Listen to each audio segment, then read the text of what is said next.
Hello viewers, welcome to the another video of Himachal mania. Himachal GK की इस series में आज जो हम हिस्ट्री का टॉपिक करने वाले हैं वो रहेगा हिस्ट्री ऑफ बिलासपुर। पर बिलासपुर की हिस्ट्री पढ़ने से पहले हमें जो है कवर करना पड़ेगा बिलासपुर के बारे में कुछ बेसिक फैक्ट्स।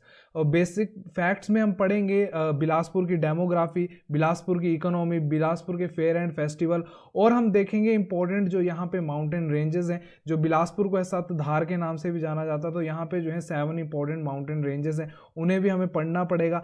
क्यों पढ़ना पड़ेगा? क्योंकि आपको पता होगा कि जो हमारा गोविंद सागर लेक है बहुत इंपॉर्टेंट है। उसके बाद हमारा इकलौता जो एम्स है हिमाचल का वो भी बिलासपुर में है। बिलासपुर में ही जो है काफ़ी ज़्यादा सीमेंट फैक्ट्रीज भी हैं। उसके बाद एशिया का जो सबसे बड़ा फिश ब्रीडिंग फार्म है वो भी बिलासपुर में ही है। इसीलिए हम बेसिक जो है फैक्ट्स कवर करेंगे इस पर्टिकुलर वीडियो में बिलासपुर के। उसके बाद जो सेकंड वीडियो रहेगी उसमें हम पूरी हिस्ट्री कवर करेंगे, और जो थर्ड पार्ट रहेगा इस पूरी बिलासपुर की हिस्ट्री का उसमें जो है हम MCQs कवर करेंगे जो कि प्रीवियस ईयर एग्जाम में पूछे गए हैं। अगर अब मैं बात करूं ना डेमोग्राफी ऑफ बिलासपुर की, तो सबसे पहले बिलासपुर एज एन डिस्ट्रिक्ट जो था कब हिमाचल का पार्ट बना था, तो ऑन 1 जुलाई 1954 बिलासपुर जो था हिमाचल का पार्ट बना था। अब इससे पहले की स्टोरी में आपको बता चुका हूं कि 15 अप्रैल 1948 को क्या हुआ था, हमारा हिमाचल फॉर्म हुआ था। और उस टाइम इस पर्टिकुलर डेट को क्या थे, हमारे 4 डिस्ट्रिक्ट थे। कौन से? चंबा, मंडी, सिरमौर और महासू। और 1948 के बाद अभी तक कोई भी डिस्ट्रिक्ट जो था वो ऐड नहीं हुआ था हमारे पूरे हिमाचल में। तो 1 जुलाई 1954 को क्या हुआ, बिलासपुर जो था 5th डिस्ट्रिक्ट बना किसके? हमारे हिमाचल का। तो इस चीज को आपने जो है ध्यान में रखना है। तो क्या बोला मैंने आपको, बिलासपुर जो है 5th डिस्ट्रिक्ट बना 1 जुलाई 1954 को। अब इससे पहले की अगर मैं थोड़ी सी अगर आपको हिस्ट्री बताऊं बिलासपुर की, तो बिलासपुर के जो आखिरी किंग थे उनका नाम था आनंद चंद। अब ये जो आनंद चंद थे इनके बारे में सबसे पहली बात तो आपने ये ध्यान में रखनी है कि ये किसके जो थे स्टूडेंट थे, तो महात्मा गांधी जी के ये स्टूडेंट थे। उसके बाद ये जो थे ये जो है बिलासपुर को इंडिपेंडेंट रखना चाहते थे। अब जैसे आपको पता होगा कि जब भी हमारा 1948 के बाद जब इंडिया जो था आज़ाद हुआ था, तो ऑप्शन थी, जितनी भी रियासतें थी उनके ऑप्शन थी, या तो वो इंडिया के साथ रहें, या तो पाकिस्तान के साथ चले जाएं, या तो फिर इंडिपेंडेंट रहें। तो बिलासपुर जो था, ये किंग आनंद चंद ये बिलासपुर को इंडिपेंडेंट रखना चाहते थे, बट ऐसा हुआ नहीं। तो आखिरी में हुआ क्या कि 9 अक्टूबर 1948 को जो बिलासपुर था इसको बना दिया गया पार्ट C स्टेट। तो ये डेट आप ध्यान में रखना, 9 अक्टूबर 1948 को बिलासपुर को पार्ट C बना दिया गया, और जो आनंद चंद थे इनको फर्स्ट चीफ कमिश्नर बना दिया गया बिलासपुर का ऑन 11 अक्टूबर 1948। इस चीज को, इतनी चीज जो है आपने ध्यान में रखनी है। नेक्स्ट अगर मैं बात करूं टोटल एरिया की ना, तो टोटल एरिया है बिलासपुर का 1167 स्क्वायर किलोमीटर, जो कि कंट्रीब्यूट करता है पूरे हिमाचल के एरिया में कितना, 2.10%। अच्छा, अभी हमने जब हमीरपुर की हिस्ट्री पढ़ी थी तो वहां पे हमने हमीरपुर का जो था एरिया किया था, कितना हमीरपुर का एरिया है, 1118 स्क्वायर किलोमीटर। और मैंने आपको ये भी बताया था कि जो हमीरपुर है वो सबसे छोटा डिस्ट्रिक्ट है हमारे पूरे हिमाचल का, उससे जो बड़ा है वो है बिलासपुर। और सबसे बड़ा डिस्ट्रिक्ट कौन सा है, तो लाहौल स्पीति, जिसका फर्स्ट रैंक आता है और टोटल हिमाचल के एरिया का 25% कवर करता है। सेकंड रैंक जो आता है एरिया वाइज वो आता है चंबा का, और थर्ड रैंक जो आता है एरिया वाइज वो आता है किन्नौर का। नेक्स्ट अगर मैं बात करूं तो टोटल कितनी सीटें हैं विधानसभा की, तो 4 सीटें हैं बिलासपुर में। पॉपुलेशन डेंसिटी है इसकी 327 पर्सन पर किलोमीटर, और लिटरेसी रेट कितनी है बिलासपुर की, तो 84.59%। और क्या बताया गया है कि जो सतलुज रिवर है वो बिलासपुर को क्या 2 इक्वल पार्ट्स में जो है वो डिवाइड करती है। अब अगर नेक्स्ट बात करूं मैं बिलासपुर के बारे में ना, तो यहाँ पे इंपॉर्टेंट माउंटेन्स हैं, और इसको जो बिलासपुर का ओल्ड नेम था उसका क्या नाम था, कहलूर। तो कहलूर को जो था सतधार कहलूर के नाम से भी जाना जाता था। क्यों? क्योंकि यहाँ पे इंपॉर्टेंट 7 माउंटेन रेंजेस हैं। उसके बाद अगर बात करूँ फर्स्ट माउंटेन रेंज की ना, तो वो है नैना देवी माउंटेन्स। अब इसके बारे में क्या इंपॉर्टेंट है आप अपनी स्क्रीन पे देख सकते हैं, ये है नैना देवी माउंटेन। यहाँ पे जो सबसे पहले बात की, नैना देवी का जो टेम्पल है वो लोकेटेड है, और यहाँ पे जो है 2 इंपॉर्टेंट फोर्ट्स हैं, एक कोट कहलूर और दूसरा है फतेहपुर फोर्ट। अब जब इसकी जो इस्टेब्लिशमेंट की थी बिलासपुर की, उनको इस्टेब्लिश करने वाले किंग का नाम था बीरचंद, और बीरचंद ने पहली बार जो अपनी कैपिटल इस्टेब्लिश की थी ना वो नैना देवी के पास ही की थी। इतनी चीज़ आपको ध्यान में रखनी है। और ऐसा कहा जाता है कि जो जहाँ पे नैना देवी टेम्पल आज के समय पे है, तो वहाँ पे जो थे वो सती के नैन आके गिरे थे। नेक्स्ट अगर मैं बात करूँ हिल की, तो है कोटधार। कोटधार में क्या है, तो बछरेटू फोर्ट जो है कहाँ पे है, कोटधार में। नेक्स्ट है झंझियार धार। अब झंझियार धार के बारे में क्या इंपॉर्टेंट इंपॉर्टेंट है कि जो सीर खड है वो इस धार को दो इक्वल पार्ट्स में डिवाइड करती है। तो सिंपली एग्जाम में क्वेश्चन पूछा जाता है कि कौन सी खड है जो झंझार धार को दो इक्वल पार्ट्स में डिवाइड करती है, तो इसका आंसर होता है सीर खड। नेक्स्ट अगर मैं बात करूं, जो गुग्गा गहेड़वी और देवी भड़ोली का टेम्पल है वो भी कहाँ पे है, झंझार धार पे है। नेक्स्ट है त्यून धार। त्यून धार में क्या क्या है, एक तो त्यून फोर्ट है, उसके बाद स्यून फोर्ट है, उसके बाद नौरांगगढ़ फोर्ट है, और उसके बाद पीर ब्याणु का जो टेम्पल है वो भी कहाँ पे है, त्यून धार पे लोकेटेड है। नेक्स्ट है बंदला धार। बंदला धार के बारे में क्या इंपॉर्टेंट है कि ये जो पूरी हिल है ये कितनी बड़ी है, इसकी रेंज है 17 किलोमीटर। नेक्स्ट है रतनपुर धार। अब रतनपुर फोर्ट जो है इसी जो धार पे लोकेटेड है, और जो ब्रिटिश ने जो था यहाँ पे किसको हराया था, गोरखास को हराया था। अब रतनपुर फोर्ट के बारे में आपको जो है ये चीज़ ध्यान में रखनी है। अगेन मैं बताता हूँ कि जो रतनपुर धार है और वहाँ पे क्या लोकेटेड है, रतनपुर फोर्ट। और रतनपुर फोर्ट में क्या किया था, ब्रिटिशर्स ने जो था वो किसको हराया था, गोरखास को हराया था। ये एग्जाम में क्वेश्चन पूछा जाता है। नेक्स्ट है बहादुरपुर धार। बहादुरपुर धार की मैं बात करूँ तो ये कितने हाइट पे लोकेटेड है, 1980 मीटर। और जब हमने ज्योग्राफी की थी तो मैंने आपको बताया था कि बिलासपुर की हाईएस्ट पीक कौन सी है, तो बहादुरपुर जी ही जो है वो हाईएस्ट पीक है किसकी, बिलासपुर की। अब आप इसको बीबी से भी याद रख सकते हो, B for Bilaspur, B for Bahadurpur fort, और जो है ये क्या है, हाईएस्ट पीक है किसकी, बिलासपुर की। और इस जो ये बहादुरपुर फोर्ट है ये किसका समर रेजिडेंस था, तो किंग बिजाई चंद जो थे बिलासपुर के, ये उनका जो था समर रेजिडेंस था। ये चीज़ भी आपको ध्यान में रखनी। अब अगर मैं बात करूं इंपॉर्टेंट रिवर्स की बिलासपुर में, तो सबसे इंपॉर्टेंट रिवर है बिलासपुर में हमारी सतलुज। अब सतलुज जो है वो कहां से एंटर करती है बिलासपुर में, तो ये एंटर करती है फ्रॉम द प्लेस कसोल।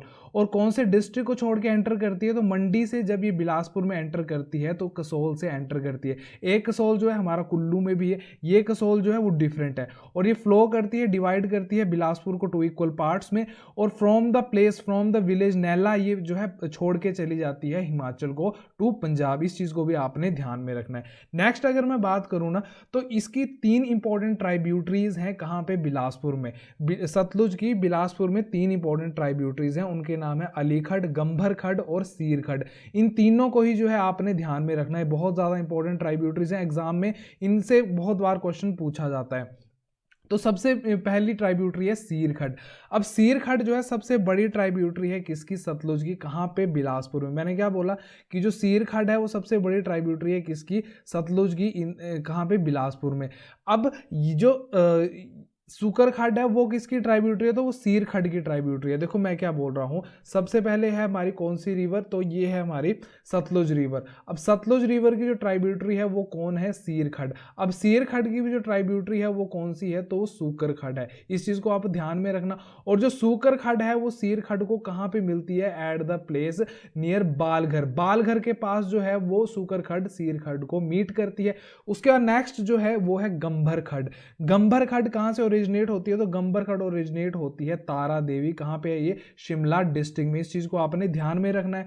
और ये एंटर करती है बिलासपुर में फ्रॉम नेरी विलेज। और उसके बाद गंभर खड जो है सतलुज को मिलती है नियर डंगरान में। इस चीज को भी आपने ध्यान में रखना है। नेक्स्ट अगर मैं बात करूं अली खड की, तो अली खड जो है ये कहां से ओरिजिनेट होती है, तो सोलन अर्की से जो है ये ओरिजिनेट होती है।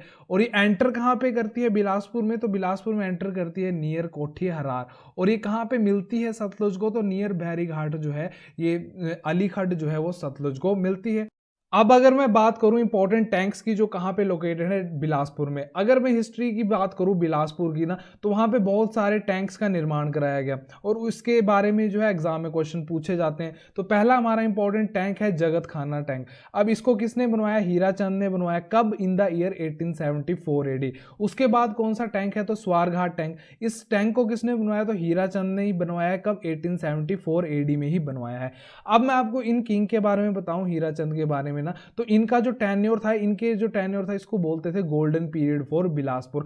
अब गोल्डन पीरियड कब बोलेंगे, जिसके बारे में सबसे ज्यादा जो है, जिसके टाइम पे सबसे ज्यादा डेवलपमेंट हुई होगी, उसी के टाइम को जो है गोल्डन पीरियड के नाम से जाना जाएगा। और इनका तो नाम ही हीराचंद है। हीरा मतलब क्या, डायमंड। तो इनके टाइम को क्या बोला जाता था बिलासपुर में, गोल्डन पीरियड। और इन्होंने जो है दोनों टैंक बनाए, कौन, जगत खाना टैंक और Swarghat tank. Next important tank की बात करें तो वह टैंक सैंगवान। तो टैंक सांगवान जो है वो किसके द्वारा बनाया गया, किंग विजय चंद द्वारा बनवाया गया। अब इसको आपने कैसे ध्यान में रखना है, आपने टैंक सांगवान नहीं याद रखना, इसको आपने ध्यान रखना है टैंक सैंगवोन, वोन का मतलब जीतना, जीतना मतलब विजय करना। तो टैंक सांगवान टैंक सैंगवोन किसके द्वारा बनाया गया, किंग विजय चंद द्वारा। इसके अलावा जो है टैंक कसोल, कसोल जहां से सतलुज जो एंटर करती है बिलासपुर में मंडी को छोड़ के, उसका टैंक जो है जमथल, उसका टैंक रिवालसा और टैंक नैना देवी कहाँ पे लोकेटेड है, डिस्ट्रिक्ट बिलासपुर में। तो ये जो है 5-7 टैंक्स हैं, इसको आपने ध्यान में रखना है। नेक्स्ट अगर इंपॉर्टेंट स्प्रिंग्स की बात करें तो जब हमने ज्योग्राफी का टॉपिक किया था तो उसमें हमने पढ़े थे कौन कौन से इंपॉर्टेंट स्प्रिंग्स हैं कहाँ पे डिस्ट्रिक्ट बिलासपुर में, तो वो है बस्सी और ददराना। तो ददराना और बस्सी जो है कहाँ पे हैं, बिलासपुर में। इसको आपने कैसे याद रखना है, देखो अब बिलासपुर, बिलासपुर का आपने सिर्फ बिल्ला याद रखना है, बिल्ला मतलब कैट, तो आप बिल्ले को बोलते हो बस डर गया, बस डर गया। तो मतलब कि बिलासपुर में कौन कौन से 2 ही स्प्रिंग्स आपने याद रखने हैं, एक बस्सी और दूसरा ददराना। कौन कौन से, बस्सी और ददराना। बिल्ला मतलब बिल्ले को आप बोलते हो बस डर गया, बस्सी और ददराना। तो ये तो हो गए टैंक्स और स्प्रिंग्स की बात। अब हम बात करेंगे इंपॉर्टेंट वैलीज की और इंपॉर्टेंट ब्रिजेस के बारे में जो कहाँ पे लोकेटेड है डिस्ट्रिक्ट बिलासपुर में। तो सबसे पहली वैली है सतलुज वैली, सेकंड वैली है चौंतो वैली और थर्ड वैली है दावी वैली। कहाँ पे लोकेटेड है, बिलासपुर में। इनको देखो अब कैसे ध्यान में रखना है, इनको जो लर्न करने का तरीका है वो इसका निमोनिक है CDS, C फॉर चौंतो वैली, D फॉर दावी वैली और S फॉर सतलुज वैली। अब जो सतलुज है वो तो हमारी फ्लो करती है मेनली बिलासपुर में पूरी, तो ये तो आपको ध्यान में रह जाएगा, और डिवाइड करती है बिलासपुर को 2 इक्वल पार्ट्स में। जो आपको चौंतो वैली है वो आपको ध्यान में रखनी है। और दावी वैली के बारे में आपको क्या ध्यान में रखना है, जो इसके बारे में क्वेश्चन पूछा जाता है कि एग्जाम में क्वेश्चन पूछा जाता है कि दावी वैली कौन सी 2 धारों के बीच में लोकेटेड है, तो ये जो है वो लोकेटेड है धार बंदला और धार बहादुरपुर के बीच में। ये क्वेश्चन पूछा जाता है, अगेन मैं आपको रिवाइज करवा देता हूं कि धार बंदला और धार बहादुरपुर के बीच में कौन सी है, हमारी दावी वैली है। और धार बहादुरपुर जो हाईएस्ट पीक है कहाँ की, बिलासपुर की। और इन तीनों वैलीज को बिलासपुर की याद रखने का तरीका क्या है, CDS, C फॉर है चौंतो valley, S for Sutlej valley और D फॉर जो है दावी वैली। अब नेक्स्ट इंपॉर्टेंट अगर ब्रिजेस की मैं बात करूं तो वो है कंदरौर ब्रिज। कंदरौर ब्रिज को जो है एशिया का हाईएस्ट ब्रिज जो है बोला जाता है। इसकी जो कंस्ट्रक्शन है 1959 AD में स्टार्ट हुई थी और 1965 AD में जो है ये बन के तैयार हो गया था। कौन सी रिवर पे बना है, तो सतलुज रिवर पे इसको बनाया गया है। और इसकी जो हाइट है जो एग्जाम में पूछी गई है कई बार, तो कितनी है, 80 मीटर जो है इसकी हाइट है। अब कई बोलते हैं कि ये जो है अब नहीं बचा है एशिया का हाईएस्ट जो ब्रिज, लेकिन आप देख सकते हैं जो ऑफिशियल साइट है डिस्ट्रिक्ट बिलासपुर की, उसमें क्या लिखा गया है कंदरौर ब्रिज के बारे में, तो 8 किलोमीटर की दूरी पे है ये बिलासपुर से। उसके बाद NH 88 पे ये जो है वो बनाया गया है, इरेक्ट किया गया है। उसके बाद कौन सी रिवर पे है, तो सतलुज रिवर के ऊपर ये बना गया है। अप्रैल 1959 में जो थी इसकी कंस्ट्रक्शन स्टार्ट की गई थी और 1965 में जो है ये पूरा बन के तैयार हो गया था। अब इसकी जो लेंथ है वो कितनी है, 280 मीटर्स। उसके बाद कितना ये चौड़ा है, तो ये अप्रॉक्सीमेटली 7 मीटर्स जो है ये इसकी विड्थ है। उसके बाद कितनी हाइट है इसकी, नीचे रिवर बेड से अगर हम बात करें तो 80 मीटर्स जो है इसकी हाइट है, making it one of the highest bridge in the world इन्होंने लिखा हुआ है। अगर कोई डिस्प्यूट हो भी जाता है तो ये ऑथेंटिक एक सोर्स है, हम क्लेम कर सकते हैं, बट जो ऑफिशियल वेबसाइट पर लिखा हुआ है हमें सारी जो है फैक्ट्स यही ध्यान में रखनी है। तो इस चीज़ को आप ध्यान में रखना कंदरौर ब्रिज के बारे में। नेक्स्ट है स्लापड़ ब्रिज। स्लापड़ ब्रिज भी कहां पे है, हमारा डिस्ट्रिक्ट बिलासपुर में। कब बनना स्टार्ट हुआ था, 1960 में, और कब बन के तैयार हो गया था, 1964 AD में।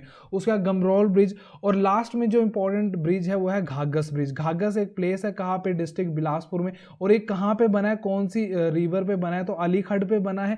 अब अलीखड़ के बारे में मैंने आपको क्या बताया कि इंपॉर्टेंट ट्राइब्यूटरी है किसकी, सतलुज की, बिलासपुर में, जो कि अर्की सोलन से ओरिजिनेट होकर एंटर करती है कहां पे, बिलासपुर में, फ्रॉम कोठी हरार। और एक सतलुज से कहां मिलती है, एट द प्लेस बैरीघाट। तो ये चीज जो है आपको अलीखड़ के बारे में और घाघस ब्रिज के बारे में ध्यान में रखनी है। अब हम बात करेंगे इंपॉर्टेंट टेंपल्स के बारे में जो कहां पे है, डिस्ट्रिक्ट बिलासपुर में। तो सबसे पहले बाबा बालकनाथ का टेंपल कहां पे, तो शहतलाई में। उसका गुग्गा टेंपल कहां है, गुग्गा बथेड़ में। उसके बाद Gopal temple, Murli Manohar temple, Ranganath temple भी कहां पे है, बिलासपुर डिस्ट्रिक्ट में। उसके बाद लखदाता टेंपल कहां पे है, पीर प्याणु में। और नैना देवी टेंपल कहां पे है, नैना देवी धार में। अब देखो इनको लर्न करने का तरीका क्या है। अब जो नैना देवी टेंपल है और जो बाबा बालकनाथ टेंपल है ना, ये तो आपको बाय हार्ट लर्न होने चाहिए दोनों टेंपल। क्यों, क्योंकि ये बहुत ज़्यादा इंपॉर्टेंट है और ये तो सबको जो है बाय हार्ट लर्न में रहना ही चाहिए। उसके बाद अब देखो कैसे ध्यान में रखने हैं बाकी टेम्पल्स।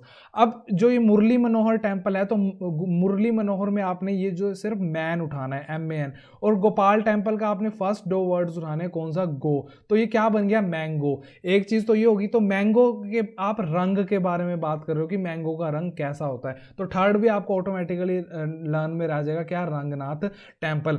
अब जो गुग्गा और लखदाता टेम्पल है, इसको देखो कैसे ध्यान में रखना है। अब ये जो आपने मैंगो लर्न किया ना, मैन और गो, इसको आप ऐसे भी ध्यान में रख सकते हो कि मैन जो है उसका नाम क्या है, गोपाल, एक मैन है उसका नाम है गोपाल, और वो क्या है, गुंगा है, तो आपने गुग्गा को जो है गुंगा के नाम से जो है ध्यान में रखना है। अब 3-4 बार आप रिवाइज करोगे तो आप गुंगा और गुग्गा आप बता सकोगे कि आपने कैसे ध्यान में रखा है। अब उसके बाद आपने क्या ध्यान में रखना है कि मैंगो जो है ना, अगर आपको लाख भी खाने को दे दें, लाख की मात्रा में भी खाने को दे दें, तब भी हमें अच्छा लगेगा।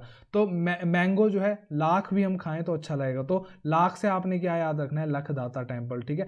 तो ऐसे जो है आप इन सब टेम्पल्स को ध्यान में रख सकते हो। अब अगर बात करें इंपॉर्टेंट फेस्टिवल्स की जो मनाए जाते हैं बिलासपुर में, तो सबसे इंपॉर्टेंट फेस्टिवल है नलवाड़ी फेयर। नलवाड़ी फेयर को किसने स्टार्ट किया था, तो W गोल्डस्टेन ने। कब स्टार्ट करवाया था, 1889 AD में जो था इसको स्टार्ट करवाया गया था। तो यही एग्जाम में पूछा जाता है कि नलवाड़ी फेयर किसने स्टार्ट करवाया था, अगेन W गोल्डस्टेन ने, इन द ईयर 1889 AD। अब ये किस चीज के लिए मनाया जाता है, तो ये जो है ये एनिमल्स का फेस्टिवल, इस तरह एक तरह का इसको बोलते हैं। यहाँ पे जो है वो सेल परचेज किया जाता है किसको, जानवरों को। अब मेनली जो है यहाँ पे जो है वो बैल लाए जाते हैं पंजाब से, और उनकी जो है वो बोलियां वगैरह लगती हैं। अब ये कब मनाया जाता है, तो अप्रैल में इस फेस्टिवल को सेलिब्रेट किया जाता है। और ये जो मेला है पहले जो था साडू ग्राउंड में मनाया जाता था, बट जब से भाखड़ा डैम बना उसके बाद से जो है ये लुहणू ग्राउंड में मनाया जाता है। तो एग्जाम में ये भी पूछ सकते हैं लुहणू ग्राउंड और जो ये साडू ग्राउंड है कहाँ पे लोकेटेड है, तो डिस्ट्रिक्ट बिलासपुर में लोकेटेड है। उसके बाद गुग्गा फेयर जो है वो मनाया जाता है गहेड़वी में। उसका बैसाखी का जो मेला है ये हटवार में मनाया जाता है। और गुग्गा नवमी का जो फेस्टिवल है ये कहाँ पे मनाया जाता है, बिलासपुर में, तो नगरौन में ये मनाया जाता है। तो इतनी चीजें जो है आपको फेस्टिवल के बारे में ध्यान रखनी है बिलासपुर। अब हम बात करेंगे इकोनॉमी ऑफ बिलासपुर की। तो एशिया का जो सबसे बड़ा फिश ब्रीडिंग फार्म है वो कहाँ पे लोकेटेड है, डिस्ट्रिक्ट बिलासपुर में। और इसको कब स्टार्ट किया गया था, 1963 AD में, गोविंद सागर लेक में जो है ये बनाया गया है। उसके बाद जो हमारा गोविंद सागर लेक है ना, वो भी 1963 में ही जो है बन के तैयार हुआ था। उसके बाद ACC नाम, ACC एक ब्रांड है किसका, सीमेंट का, आपने देखा भी होगा। तो इसकी जो फैक्ट्री है वो कहाँ पे है, डिस्ट्रिक्ट बिलासपुर के बरमाणा में है। उसके बाद जो एनिमल डिजीजेस कंट्रोल सेंटर है कहां पे लोकेटेड है, तो स्वार घाट में है। नेक्स्ट जो पहला बैंक था बिलासपुर का जिसका नाम था बैंक ऑफ बिलासपुर, ये कब स्टैब्लिश किया गया, तो 1944 AD में। उसके बाद first branch of state cooperative bank जो थी वो बिलासपुर में कब खोली गई, तो इन द ईयर 1956 AD। उसके बाद जो एनिमल ब्रीडिंग फार्म है कहां पे लोकेटेड है, तो कोठीपुरा बिलासपुर में। क्या है, जो पशु प्रजनन केंद्र है कहां पे, कोठीपुरा बिलासपुर में। और कोठीपुरा बिलासपुर में जो है हमारा एम्स जो है खोला गया है। और अभी जो है रिसेंटली जो है हमारे CM ने यहाँ पे जो है OPD की सर्विसेज जो है वो स्टार्ट कर दी है। नेक्स्ट जो बिरोजा फैक्ट्री है कहाँ पे है, रघुनाथपुरा में। तो ये चीज आपको ध्यान में रखनी है, सिंपली जो है 1 मार्क्स या 2 मार्क्स में क्वेश्चन पूछ लेते हैं कि बिरोजा फैक्ट्री कहाँ पे है बिलासपुर में, तो कहाँ है, ये है रघुनाथपुरा में। नेक्स्ट नवोदय स्कूल कहाँ पे है बिलासपुर में, तो यह है बार्थी में। नेक्स्ट अब अगर हम बात करें ना इंपॉर्टेंट लेक्स की, तो सबसे इंपॉर्टेंट लेक है कहाँ जो बिलासपुर में, वो है गोविंद सागर लेक। तो ये जो है लार्जेस्ट मैन मेड लेक है कहाँ पे, हिमाचल में। अगर मैं बात करूं लार्जेस्ट आर्टिफिशियल लेक की, तो वो कौन सी है, रेणुका, कहाँ पे, डिस्ट्रिक्ट सिरमौर में। ये जो आप इमेज देख रहे हैं ये है गोविंद सागर लेक की। अब एग्जाम में पूछा भी जाता है कि जो गोविंद सागर है ये किसके नाम पे पड़ी है, जो 10th सिख गुरु गोविंद सिंह के नाम पे इसका जो है नेम पड़ा है। इसकी जो इसका पूरा एरिया है वो है 168 स्क्वायर किलोमीटर। ये भी एग्जाम में पूछा जाता है। इस पूरे डैम की जो हाइट है वो कितनी है, 225 मीटर जो है इसकी पूरी हाइट है। ये भी आपको ध्यान में रखनी है। कब बनना ये स्टार्ट हुआ था, तो 1955 में पूरा लेक जो था बनना स्टार्ट हुआ था। और कब बन के तैयार हो गया था, 1963 में ये बन के तैयार हो गया था। देखो 1963 में ये बन के तैयार हो गया था। हमने कंदरौर ब्रिज के बारे में पढ़ा था कि 1965 में जो था कंदरौर ब्रिज बन के तैयार हो गया था। इसकी हाइट मैंने आपको बता दी 225 मीटर्स जो है इसकी हाइट जो है ये आपको ध्यान में रखनी है। डैम की हाइट है पूरी। और 80 मीटर्स जो है किसकी हाइट थी, कंदरौर ब्रिज की। तो इन सब की हाइट जो जो है वो एग्जाम में पूछी जाती है। अब देखते हैं और क्या इसके बारे में इंपॉर्टेंट है। तो ये मैंने बता दिया कि 1963 में जो था बन के तैयार हो गया था। किस पे बना है? तो सतलुज रिवर पे बना है। लार्जेस्ट मैन मेड लेक है। उसके बाद कितने विलेज जो थे सबमर्ज्ड हो गए थे? तो 256 विलेजेस जो थे ना, ये इस पूरे लेक में जो थे वो डूब गए थे जब ये लेक बना था। तो ये थी पूरी इकोनॉमी, डेमोग्राफी, फेस्टिवल्स बिलासपुर से। अब नेक्स्ट जो वीडियो रहेगी उसमें हम कंप्लीट जो है हिस्ट्री कवर करेंगे। तब तक के लिए इस पूरी वीडियो को अच्छे से रिवाइज कीजिए। मिलते हैं आपसे न्यू वीडियो में एक नए टॉपिक के साथ। तब तक के लिए take care and bye bye.